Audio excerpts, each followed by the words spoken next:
Hey everyone, Jon here, Angelus here. I just wanted to do a little video for you all to kick off my YouTube channel. I'll be putting stuff on here whenever I get a chance to record anything. Unfortunately, I'm having to do it all with the phone at the minute just because OBS is a bit of a pain. But anyway, for the first sort of, I guess, tutorial or walkthrough, whatever you want to call it, I want to just cover pianos. I saw quite a few posts recently, people asking, like, what are the best pianos to use, best VSTs, or sample libraries, whatever. And I thought, I could show you basically how I do my pianos, or I usually go about doing my pianos, and then hopefully you can learn something from this and use it in your own productions. So yeah, I mean, when it comes to the piano, I feel like every track that I pretty much do, I'm always adding a piano in there somewhere. Sometimes they're a little bit more up front, sometimes they're a little bit more in the background, but yeah, I just think pianos and uplifting trance music work really well together. I think from listening to trance many years ago, there was a guy, I think his name was Mike Foyle, who did a couple of tracks on Armand. He did a track called Firefly that was really, really good. If you've not heard that, definitely go and give it a listen, because I think that's probably one of the best sort of uplifting piano trance tracks ever made. Obviously, if you go even further back, you could look at Robert Miles and Children, and it just in dance music in general, I think a piano works really well. So let me show you how I make my piano, how I process it, what I do to it. Just switch everything off, and I'll just show you step by step how I do it. So, first of all, this is I guess, the number one piano VST for me, and that is Forefront True Pianos. Even though all of these, different, you get all these different pianos with it, all different presets with it, they all sound kind of different. I always use Atlantis and Delicate. I always set the reverb amount to 100, and the room size, you can mess around with it, make it big, make it small. Depends really how up front you want it, or how in the background you want it. How big do you want it? But that is the first piano sound that I use for everything. Nothing really special on it. I know it says here console one, but I'm not using that. Just an EQ, cut off the low, kind of reduce the stereo width a little bit here, just because for some reason this preset always seems to sort of go to the left a little bit, and I want it a bit more in the middle, or at least even across both sides. So this on its own, like I said, no processing on it, just that and an EQ, bit of width, bass mono, whatever. Just let's have a listen to this and see how just this piano on its own sounds.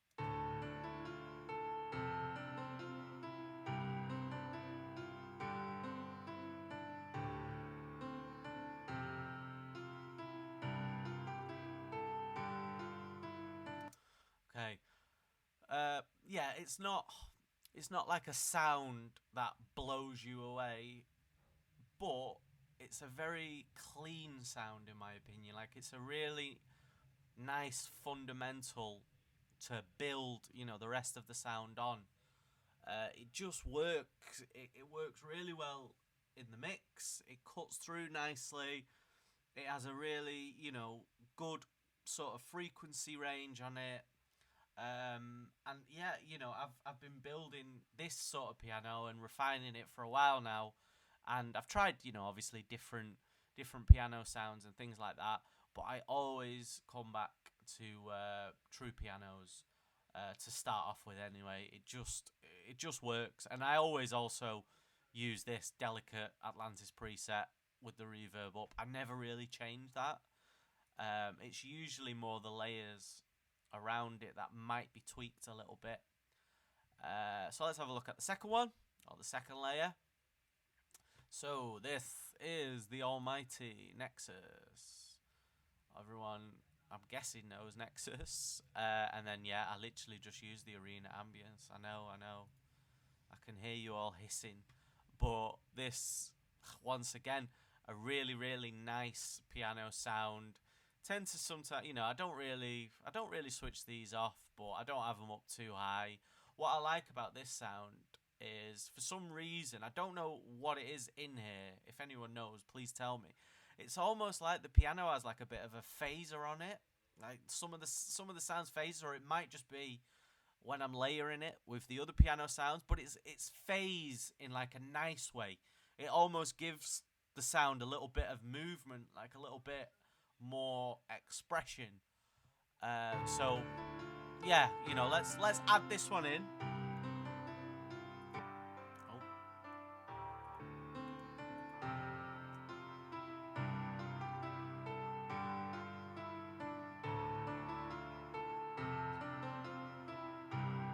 Turn it up a bit.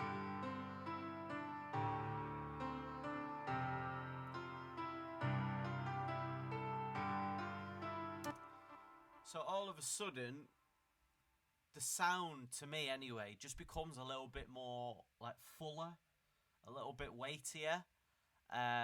This one, forefront on its own, it sounds okay. Like, it sounds okay, but as soon as you add that arena ambience, the whole thing just comes to life.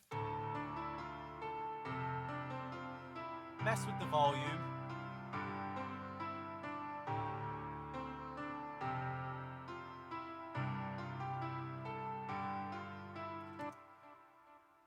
And that is them two. And then finally, this is like what I call the meat of the piano. I tend to drop. This one is a bit quieter in the mix as well. But this is just Contact, and then the Giant, and then I just use the basic Giant preset. Or you can even just use the one that loads up automatically. You don't really need a preset. But sometimes it's nice, to mess around with the tone a little bit, or the space a little bit. I tend to turn the reverbs and stuff down, because I'll put a reverb on the bus, which really, that's like my main reverb. As I said, this one is a little bit quieter in the mix. I've just got these two panned left and right at the minute. Like the Nexus is panned to the left, this one's panned to the right, just to give it a little bit more width. You don't need to do it that way, but for me, I don't actually know why I do it, but it's always kind of worked out pretty well. And yeah, the three of them together, like, I'll let you listen to this one by itself first, just so you can hear it. So very dark, very bottom heavy. Definitely doesn't have the brightness or the sparkle of the other two. But like I said, it gives you the meat. Like, this is the meat of your piano sound. For me anyway, is this Contact patch. So let's just listen to those three together, and then you can get the full sort of sound before we do any processing or effects on it.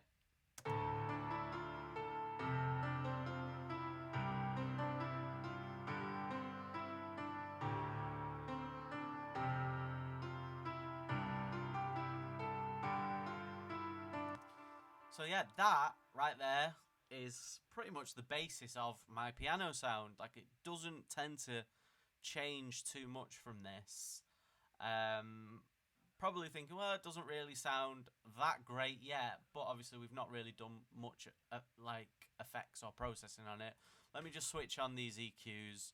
I always do this. I'm a massive EQ addict, and just cutting out this kind of stuff, because usually when you have the piano playing in whatever part of the track it is, there will tend to be other instruments taking care of this area.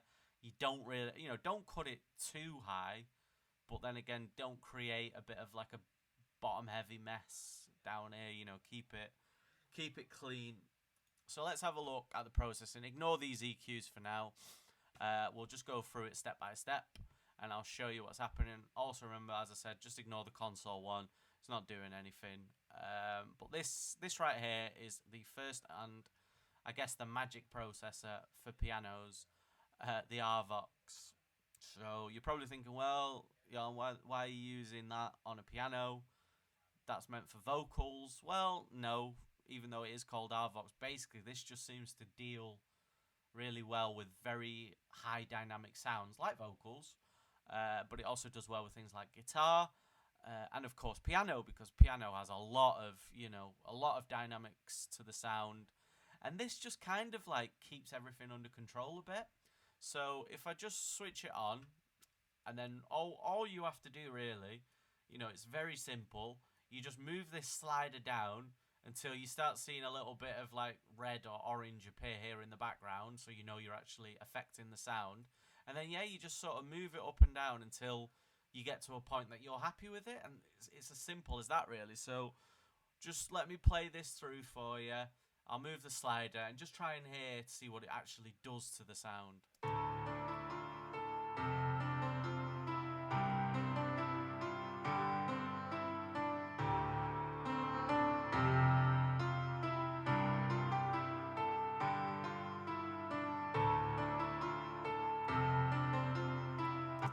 And yeah, it literally takes whatever piano sound you've got and it just brings it to life. It tightens it up, it sharpens it up, it brings out more of the reverbs and the delays. Obviously, don't go too mad with it. I tend to sort of hit around between -4, -6, -7. That sort of area tends to be enough.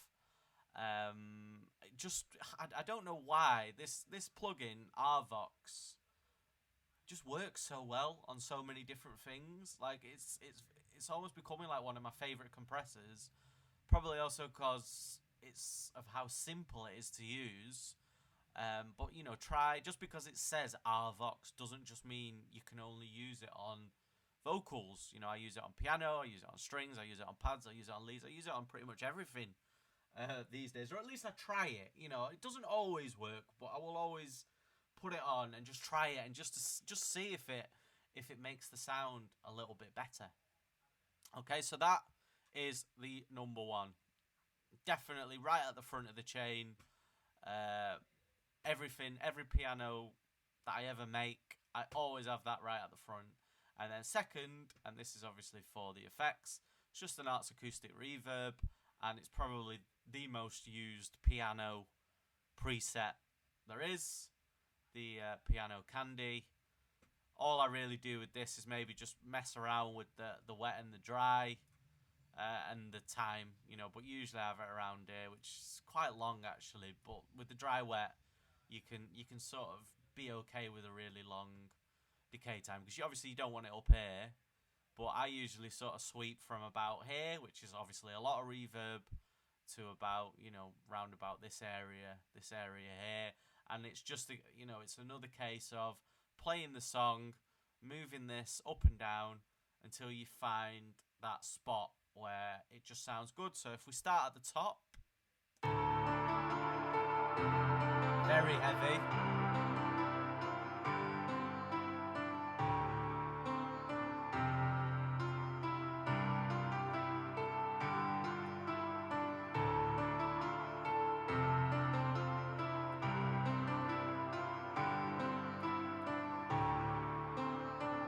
Yeah, around about there sounds good to me. I don't tend to do anything else to this really. I kind of keep it there, very simple. Nothing too complex. And then this final bit is kind of going to be different depending, one, the key that you're in, and two, kind of the range of the notes that you're going to be playing. Like, are you playing it high up? Are you playing it low down? I've got a few EQs here just because I try different things, but really, this area here, like, this is the one that you want to try and control. Now, you can do it by just scooping it out like this. You can use a dynamic EQ as well if you've got like Pro Q3. Just around about this kind of 1,000 to, well, say 400 to 1,000 area, and sometimes even a little bit above it. But as I said, it depends what key you're in. Because obviously, if you're playing higher notes, you'll be more up to this side. If you're playing lower notes, you'll be more down to this side. All we're doing here is just controlling those dynamics in the middle, because piano sounds tend to be going a bit mad around here. This is where you'll see all the spikes. But let me show you what it's doing. And obviously, just another low cut, once again, just to try and get rid of as much of that low end, below 100 hertz area. Just because you don't really want that, and it just muddies everything up a bit, in my opinion. But yeah, let's have a listen to this, and I'll switch the EQ on, and you can just kind of hear what it's doing to the sound.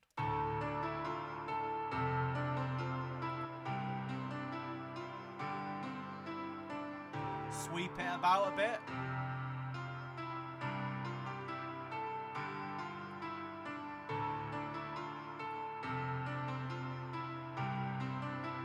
Try and get a bit of the body back.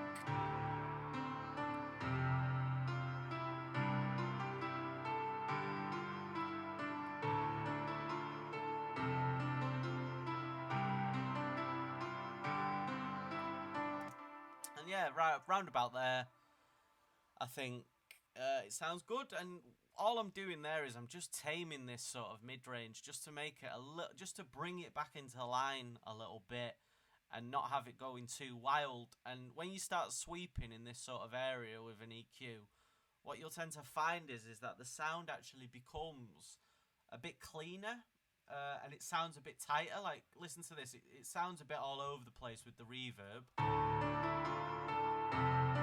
A bit messy. Switch it on. Hey, all of a sudden, it's starting to get there now. And then obviously this one's doing exactly the same thing. Sometimes you can mess around with that. Like, sometimes you can cut even more. So if I just switch this on,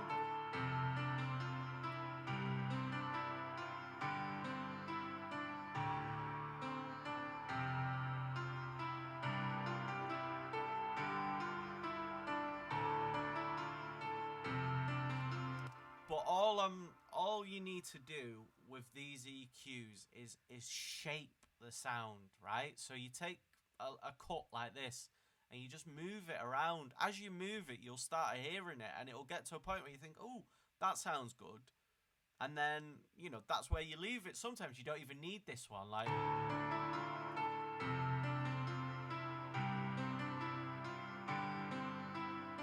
yeah, I like that. I'll keep that on.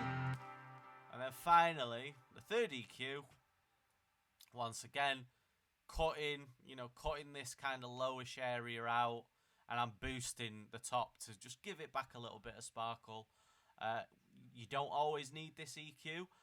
I've done this EQ with, say, a Marg EQ4 as well, to try it out and try different things. But obviously, I'm trying to keep this as simple as possible, so that anyone can really have a go at it. Apart from obviously the VSTs, which you will have to get. But for the processing, just this one here, I probably don't need it. But let's just see what it does.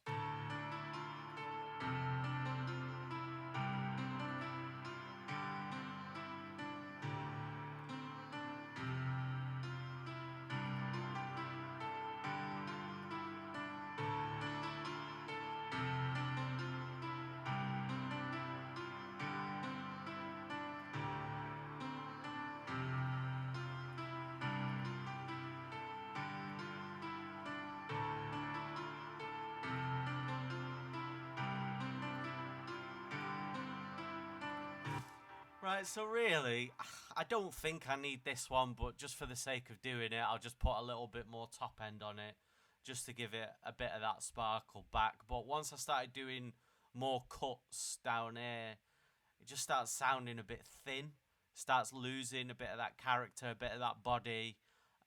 So yeah, I don't actually think I need any of that. I suppose a low cut, you can always do a low cut, but really, it's probably not needed by this point, because you've already low cut it there. All of the pianos are individually low cut, and then you just start going a bit low cut mad. But yeah, that's pretty much it then. And then all you have to do once you've got your track going is just sort of, you know, mix it in, get the volume right.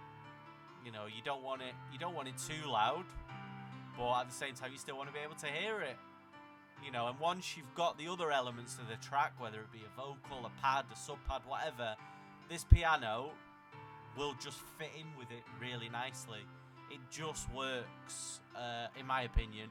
You know, you might say I'm completely wrong. You might say, no, yeah, that's the shittest piano I've ever heard. Fair enough, if that's what you think. But for me, you know, this piano works. I've used it in a lot of tracks, pretty much every track I think I've ever done. And yeah, hopefully, you know, it's not too difficult. I've given you a good insight into a few different piano VSTs, you know, Contact, Nexus, True Pianos. Put them together, see what you come up with. You know, shape the sound with the EQ, and yeah, these two essential: Arvox and Arts Acoustic. Anyway, hope that's good. Hope you enjoyed it. As I said, there will be more videos coming whenever I find a chance to do this or get some time to do it. And yeah, hopefully at some point as well I can actually get OBS up and running with a proper mic, and then I'm not having to do it all through the phone. So yeah, thank you for that, for watching. Like, comment, subscribe, all that usual stuff that YouTubers say, and I will see you in the next video. Peace.